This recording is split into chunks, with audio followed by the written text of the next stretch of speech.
ainda estão aqui.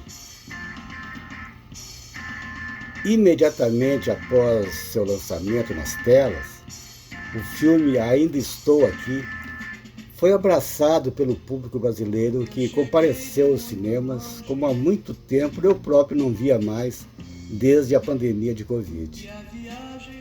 Isso chamou a atenção internacional para o filme, antes mesmo da Fernanda Torres ganhar o prêmio Gold de Ouro de melhor atriz dramática e o filme ser ovacionado longamente em Veneza. Naquele grande dia, as comemorações foram de uma conquista brasileira, com grande vibração nacional, como a comemoração da Rebeca Andrade ganhando para o Brasil a medalha de ouro olímpica de ginástica artística pela primeira vez. Assim como Rebeca foi reverenciada no pódio pelas concorrentes, inclusive pela lendária ginasta americana Simone Biles, que já conquistou 7 medalhas de ouro, Fernanda Torres trouxe pela primeira vez o Globo de Ouro para o Brasil e também foi reverenciada pelas suas concorrentes ao prêmio. Todas estrelas consagradas de Hollywood, incluindo Nicole Kidman e Angelina Jolie, atrizes que dispensam apresentações. São conquistas históricas importantes dessas espetaculares mulheres brasileiras, no esporte e na arte. O roteiro do filme, Ainda Estou Aqui, é baseado no livro escrito por Marcelo Rubens Paiva, publicado em 2015, que resolveu escrever a história de sua família quando percebeu que a sua mãe, a grande protagonista dessa família, estava perdendo a memória pelo Alzheimer. E, ao mesmo tempo, o Brasil perdia a memória de sua história de resistência contra o regime repressivo da ditadura militar. Minha mulher é uma cinéfila, e nessas épocas de indicações para os prêmios internacionais de cinema, ela me leva para ver quase todos os filmes com indicações importantes. Com a estatueta que a Fernanda Torres conquistou, nem ela mesma esperava, no ano em que as suas grandes musas cinematográficas realizaram maravilhosos trabalhos dramáticos em filmes impactantes junto ao público, fomos conferir essa disputa acirrada pela conquista do Globo de Ouro.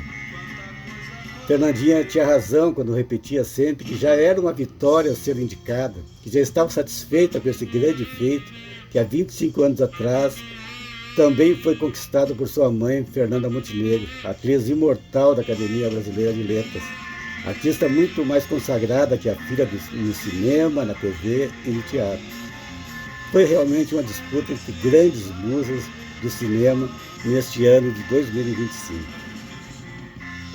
Fomos assistir aos filmes concorrentes ao Globo de Ouro. Vimos os filmes O Quarto ao Lado, com Tilda Swinton, Baby Girl, com Nicole Kidman, Maria Callas, com Angelina Jolie e, claro, o filme Ainda Estou Aqui, com Fernanda Torres. Todos filmes ótimos, com performances sensacionais das atrizes protagonistas. Assistimos também o filme A Substância, que a diva Demi Moore conquistou seu primeiro prêmio importante na carreira, o Globo de Ouro de melhor atriz em comédia ou musical. Mas a interpretação da personagem contida de Eunice Paiva, uma luta solitária e incansável de uma vida inteira contra o Leviatã de um Estado autoritário, que a levou a estudar e se formar em direito para seguir lutando pelo resgate da memória de seu marido, o deputado Rubens Paiva, que foi levado de seu lar pelas forças militares de repressão para um depoimento e nunca mais foi visto. E a partir de então, foi dado oficialmente como desaparecido. O filme desenvolveu uma narrativa contida do âmbito de uma tragédia familiar, que propiciou um diferencial no estilo interpretativo da protagonista, mãe de família com 4 filhos pequenos, contida em suas reações para não traumatizar as crianças. Com essa Eunice Paiva, que fazia questão de manter o sorriso e a alegria familiar, mesmo com sua casa ocupada por policiais às vigiando dia e noite, a convincente atriz Fernanda Torres conquistou com méritos a cobiçada estatueta e resgatou a importância histórica da resiliência de Eunice Paiva na resistência contra os abusos criminosos do regime ditatorial contra os direitos humanos básicos da população. Com a conquista da estatueta do Globo de Ouro, a repercussão internacional levou o filme em língua portuguesa a ser apresentado em vários países que não conhecem a nossa história e a nossa cultura. Isso repercutiu ainda mais por ser um filme sobre atualidade, pois remete para o que estamos vivendo mundialmente com o crescimento da extrema-direita retrógrada, que clama pela volta das ditaduras e se declara a favor da tortura e que é contra todas as pautas progressistas de proteção ambiental e em combate à crise climática, que já é avassaladora, às energias renováveis, aos direitos humanos de gêneros e às regulações das big techs, dos milionários que têm transformado suas plataformas em instrumentos partidários de manipulação pelos interesses de seus grupos financeiros. Todos os meios de comunicação sempre tiveram regulações para evitarem monopólios e garantir a liberdade de expressão, para que a população não fique sem saber o que é mentira e o que é verdade nas redes sociais de desinformação, e nos transforme em consumidores de falsidades, sem confiarmos em mais nada. Nem o que vemos e ouvimos num vídeo de autoridades falando podemos acreditar, pois pode ser manipulação pela tal da inteligência artificial. Entramos num beco sem saídas da civilização, um checkmate na verdade dos fatos.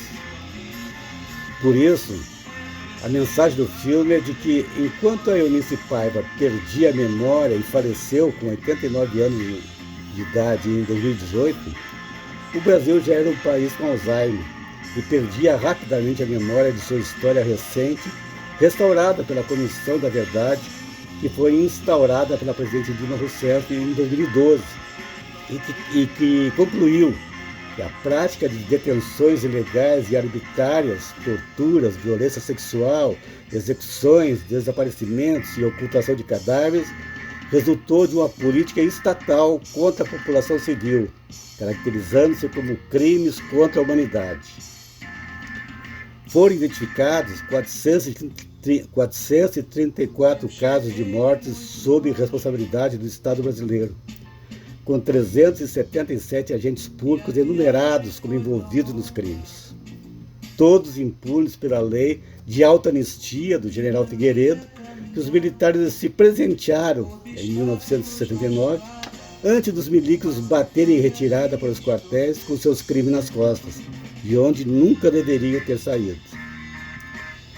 O filme biográfico, dirigido por Walter Salles, também dirigiu o filme Central do Brasil, que venceu o mesmo Festival de Cinema Globo de Ouro na categoria de melhor filme estrangeiro, estrelado por Fernanda Montenegro, que por sua atuação foi indicada ao Oscar há 25 anos atrás. Em 1999, o filme Central do Brasil concorreu ao Oscar de melhor filme estrangeiro, mas perdeu para o ótimo filme italiano A Vida é Bela, de Roberto Benigni. E a Fernanda Montenegro perdeu o Oscar de melhor atriz, com controvérsias, na opinião dos entendidos, para a protagonista do filme Shakespeare Apaixonados.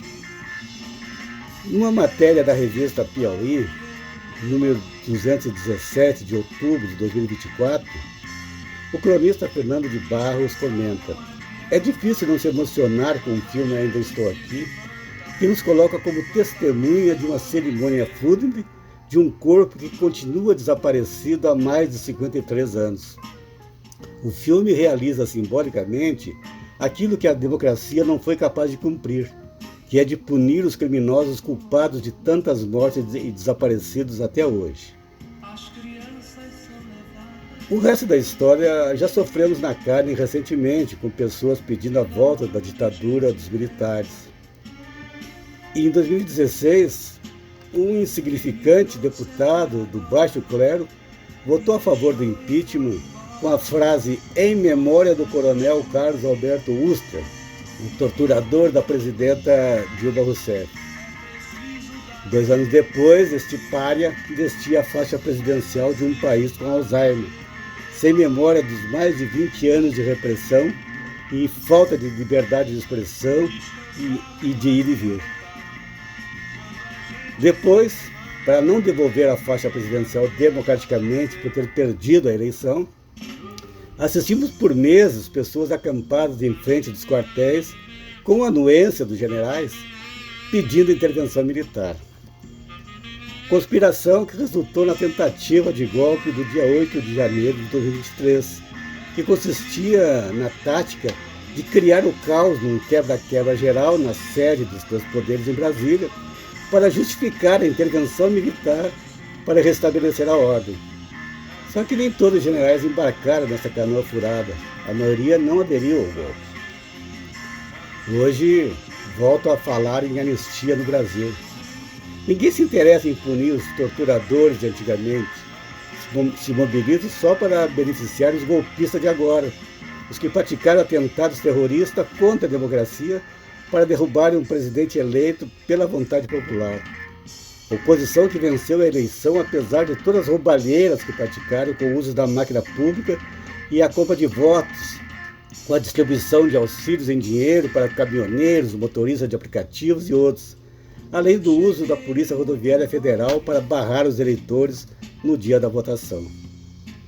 A narrativa do filme do Walter Salles termina em 2014, quando a Comissão Nacional da Verdade, debruçada sobre os crimes da ditadura, entrega o relatório final recomendando a revisão da Lei de Anistia de 1979 por ser incompatível com a ordem jurídica internacional.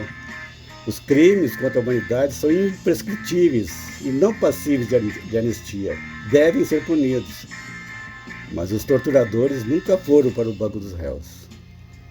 A grande vitória de Eunice Paiva na sua luta para saber do paradeiro de seu marido desaparecido desde 1971 foi ter que comemorar 25 anos depois a emissão, em 1996, da certidão de óbito de Rubens Paiva, obtida apenas como um desaparecido. Mas, com uma resolução da Justiça do final de 2024, os registros dos mortos desaparecidos, vítimas da ditadura militar, passam a ser retificados e constar o reconhecimento que foram vítimas de morte causada pelo Estado brasileiro no contexto da perseguição sistemática à população tratada como dissidente do regime militar iniciado em 1964. Retificação esta que Eunice não viveu para receber, mas que seus familiares estão recebendo agora, em janeiro de 2025, com pedido de desculpas do Estado brasileiro. Agora, o filme Ainda Estou Aqui recebeu 3 indicações ao Oscar, sendo que pela primeira vez um filme brasileiro, falado em português, concorre ao Oscar na categoria principal, que é o prêmio de melhor filme do ano, além de concorrer pelo melhor filme estrangeiro e também pelo Oscar de melhor atriz com Fernanda Torres.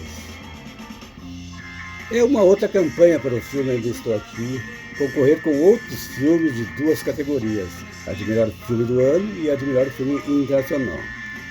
Mas, para a competição do Oscar de melhor atriz, Fernanda Torres vai de sangue doce, tomando champanhe, pois já está contentíssima de concorrer entre as grandes estrelas de Hollywood, repetindo o feito de sua mãe Fernanda Montenegro, com ambas elevando ao topo do estrelato a produção cinematográfica nacional.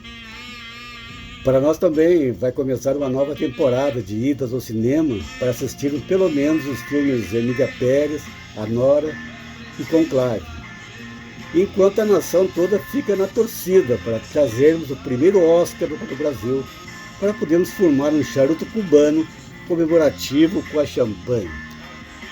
Depois, os conservadores extremistas que não atrapalham, pois vamos atrás do Prêmio Nobel de Literatura para o talento brasileiro.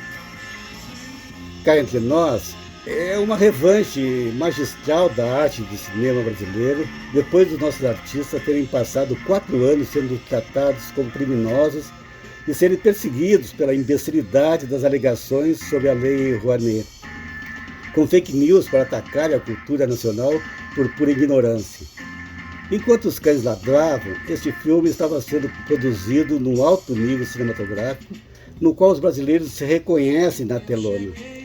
Ainda Estou Aqui é um filme que nos representa muito bem pelo mundo afora, e segue conquistando troféus por seus méritos de qualidade técnica e de conteúdos artísticos. Na parte final do filme, a personagem de Eunice Paiva, que veio a falecer em 2018 aos 89 anos de idade, passa a ser interpretada por Fernanda Montenegro, já alienada pelo Alzheimer nas cenas familiares finais da película, completamente sem memória e sem saber onde é o aqui e o que estamos fazendo aqui. Ainda estou aqui. Metáforas que extrapolam para nós brasileiros que sabemos que os golpistas, querendo a volta da ditadura militar, ainda estão aqui.